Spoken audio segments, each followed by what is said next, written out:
दोस्तों आज के स्टडी में हमारे पास एक प्रोजेक्ट आया है जो कि सहारनपुर से आया है और जिशान भाई के द्वारा लाया गया है। उनकी रिक्वायरमेंट है कि उनके पास एक डेल्टा की वीएफडी है। यदि आप डेल्टा की वीएफडी से किसी मोटर की स्पीड को कंट्रोल करना चाहते हैं तो वहाँ पर जस्ट एक सिंपल सा पोटेंशियोमीटर लगा सकते हैं। इस पोटेंशियोमीटर के द्वारा आपकी मोटर की स्पीड कंट्रोल होगी और यदि आपने ड्राइव में 2 वायर मोड में प्रोग्रामिंग की है तो ड्राइव को स्टार्ट स्टॉप करने के लिए इस तरह से एक सिलेक्टर लगाकर आप ड्राइव को स्टार्ट स्टॉप कर सकते हैं। या यदि आप एक रिले लगाना चाहते हैं और पुश बटन के जरिए स्टार्ट स्टॉप करना चाहते हैं तो भी आप कर सकते हैं।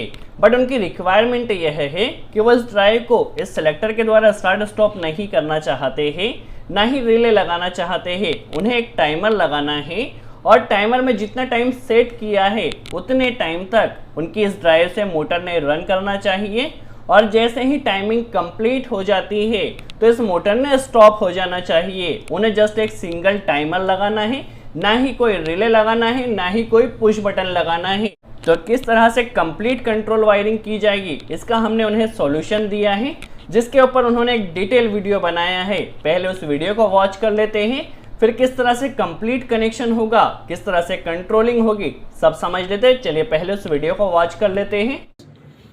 हमने एक छोटा सा सेटअप लगाया है। इस सेटअप में हमने एक वीएफडी का यूज़ किया है और ये हमारी 3 फेज़ की मोटर है और ये हमारा जीआईसी का ऑफ डिले टाइमर है और ये हमारा इस टाइमर को ऑन ऑफ करने के लिए रोटरी स्विच है और ये पुश बटन हमने लगाया है इसको ट्रिगर करने के लिए। और ये इंडिकेटर है जिसको हमने वीएफडी की रिले के साथ यूज़ किया है और इसकी सेटिंग की है जब हमारी मोटर रन हो तब हमारा इंडिकेटर ऑन होना चाहिए। और ये हमारा शॉर्ट लिंक है क्योंकि हमारे पास न्यूट्रल और फेस के लिए ज़्यादा रिक्वायरमेंट थी तो हमने इसके लिए शॉर्ट लिंक का यूज़ किया। अब मैं इसकी पावर ऑन करता हूँ और फिर चेक करते हैं। ये मैंने पावर ऑन की और पावर ऑन होने पे मेरी जो वीएफडी है इसमें सप्लाई आ चुकी है और जो मेरा टाइमर है ये ऑलरेडी ऑन है क्योंकि मैंने पहले ही ऑन किया हुआ था। मैंने यहाँ से ऑफ़ किया तो ये ऑफ़ हो गया। अब मैं इसको ऑन करता हूँ मेरे मैंने ऑन किया तो मेरे टाइमर में लाइट आ गई। ओके, अब मुझे मोटर चलाने के लिए ट्रिगर किया और जैसे ही मैंने इसको ट्रिगर किया है मेरा टाइमर स्टार्ट हो चुका है। ये ब्लिंकिंग कर रहा है, 30 सेकंड का टाइम सेट किया है और ये मेरी जो मोटर है ये रन होनी स्टार्ट हो चुकी है। और क्योंकि मैंने इंडिकेटर जो लगाया था मोटर रनिंग पे लगाया था ये ग्लो करना शुरू हो गया और ये जो इस पर पोटेंशियोमीटर लगा हुआ है इससे इसकी स्पीड कम ज़्यादा कर सकते हैं। आप देख सकते हो मैंने यहाँ पे स्पीड कम की तो यहाँ पे भी कम हो गई। अब मैं इसकी स्पीड बढ़ाता हूँ, चेक कीजिए। अब मेरी ड्राइव ऑफ़ हो चुकी है क्योंकि मैंने ऑफ डिले टाइमर यूज़ किया था और इस टाइमर की जो रिले है वो ऑफ़ हो गई तो मेरी मोटर ऑटोमेटिक ऑफ़ हो गई और ये इंडिकेटर भी ऑफ़ हो गया। तो आपने देखा किस तरह से ट्रिगरिंग टाइमर के जरिए इस ड्राइव को कंट्रोल किया गया है। चलिए सबसे पहले हम ड्राइव के बेसिक कनेक्शन समझ लेते हैं, फिर किस तरह से कंप्लीट कंट्रोल वायरिंग की जाएगी समझ लेते हैं। देखिए यहाँ पर जो पोटेंशियोमीटर होता है, पोटेंशियोमीटर में यह जो टर्मिनल होता है यह इसका पॉजिटिव होता है जहाँ पर हमें 10 वोल्ट डीसी कनेक्ट करना होती है। तो यहाँ से ड्राइव में देखिए 10 वोल्ट का जो पॉइंट दिया गया है यहाँ पर हम पोर्ट में पॉजिटिव कनेक्ट कर देते हैं। जो AV1 टर्मिनल होता है यहाँ से हमें नेगेटिव मिलता है जो कि पोर्ट में हमें लास्ट टर्मिनल पर कनेक्ट कर देना है। देखिए लास्ट टर्मिनल पर कनेक्ट कर दिया है। यहाँ पर सेंटर वाले पॉइंट की बात की जाए तो ये पोर्ट का आउटपुट होगा जो कि हमें analogue input as a drive में देना होगा। तो यहाँ से एक वायर को हम कनेक्ट करते हैं और इसे ACM में यहाँ पर कनेक्ट कर दिया है। देखिए हमारे पोटेंशियोमीटर का कनेक्शन हो चुका है। अब यदि आप नॉर्मल सिंपल सी 2 वायर मोड में वायरिंग करना चाहते हैं तो यहाँ पर एक सिलेक्टर लगा दीजिए। यदि आप रिले लगाना चाहते हैं तो रिले भी लगा सकते हैं।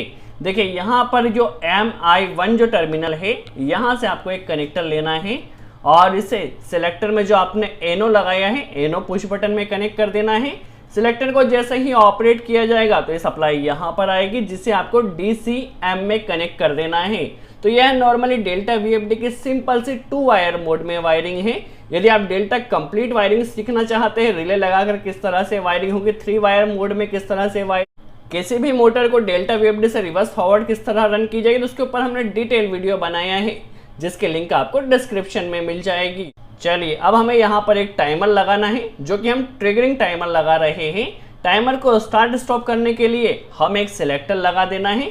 यदि आप सिंपल सा एमसीबी के जरिए स्टार्ट स्टॉप करना चाहते हैं टाइमर की सप्लाई को, तो आप एमसीबी के जरिए भी कर सकते हैं, बट हमने वहां पर एक सिलेक्टर लगाया है ताकि वहां पर इस टाइमर को रिमोटली स्टार्ट स्टॉप किया जा सके। अब इस ट्रिगरिंग टाइमर में खास बात क्या होती है, देखिए ये जो आपका टाइमर होता है, वैसे इस टाइमर के ऊपर हमने डिटेल वीडियो बनाया है किस तरह से ट्रिगर किया जाता है, किस तरह से पुश बटन से ट्रिगर होगा, किस तरह से लिमिट स्विच से ट्रिगर होगा, यदि आप सेंसर से ट्रिगर करना चाहते हैं तो किस तरह से होगा, सब कुछ हमने उसमें समझाया है, जिसकी लिंक आपको डिस्क्रिप्शन में मिल जाएगी। फिर भी हम ओवरव्यू के लिए समझ लेते हैं।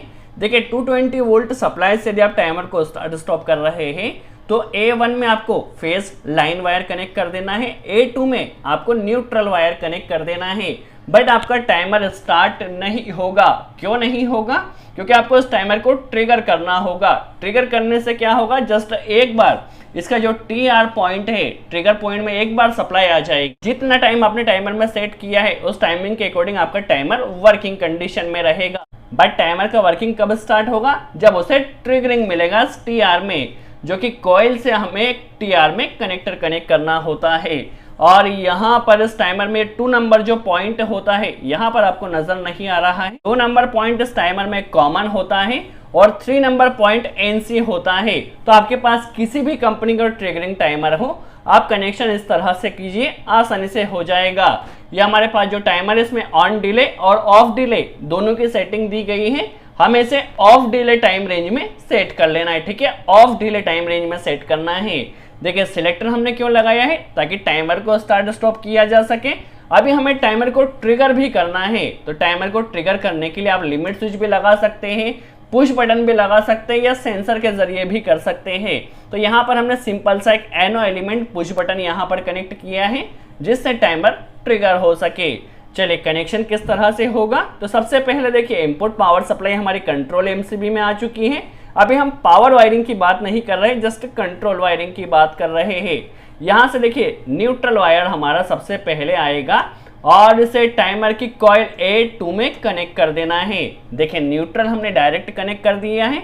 टाइमर कब ऑपरेट होगा, जब इसमें 220 वोल्ट सप्लाई कनेक्ट की जाएगी, बट टाइमर स्टार्ट नहीं होगा जब तक उसे ट्रिगर नहीं किया जाए।